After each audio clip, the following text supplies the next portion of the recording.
Hey there growers, I'm Dylan, and welcome back to another episode of the Grow Closet.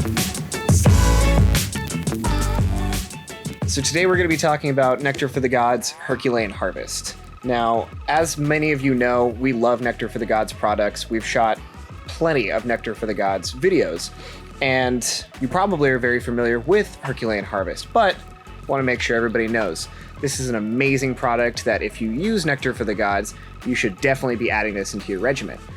Even if you don't use Nectar for the Gods line, you can actually use this and Olympus Up as a flush, and it will help flush out any salts that is in your soil and clinging to your soil. So this is actually really good for if you're getting rock wool or you're getting starts that are in a different substrate or media that you're going to be transferring to soil, cocoa, anything like that. So you want to do a good flush on it, rinse out all of the residual salts. It's a great product. So let's dive in. So as you can see, it's pretty straightforward. This is all derived from bone meal. And what they do is they actually grind down bone meal to a very, very fine powder and then digest it with fulvic acid for 16 weeks. So this is fully digested and fully available to your plants.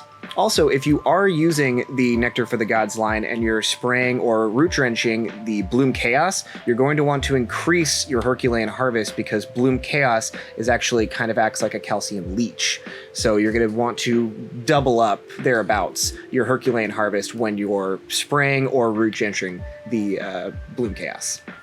So another really interesting thing about Herculean Harvest and the entirety of the Nectar for the Gods line is that they use 100% reclaimed rainwater. So they're not using any city water. And this is cool for a few reasons. First and foremost, they're not bottling drinkable water. That's great because, you know, you're not having to utilize a city's resource and turn it towards a fertilizer that no one's going to be able to drink. Second, since it is reclaimed water, rainwater, it's going to have more CO2 and it's not going to have chlorine or chloramine. And since it does have CO2 in the rainwater, it actually helps aid digestion and helps it kind of speed it up. And since it doesn't have chlorine or chloramine, you don't have to worry about it killing any microbes or any beneficial bacteria or any colonization in your organic garden. So really interesting that they use that. We love that they use 100% reclaimed rainwater over at Nectar for the Gods. So this product and many more just like it are available at monstergardens.com or stop by our Sonoma County location today. Thanks for stopping by. Go ahead and hit that like button, hit that subscribe button for us, and if you have any products that you'd like us to feature on Grow Closet, go ahead and comment down below.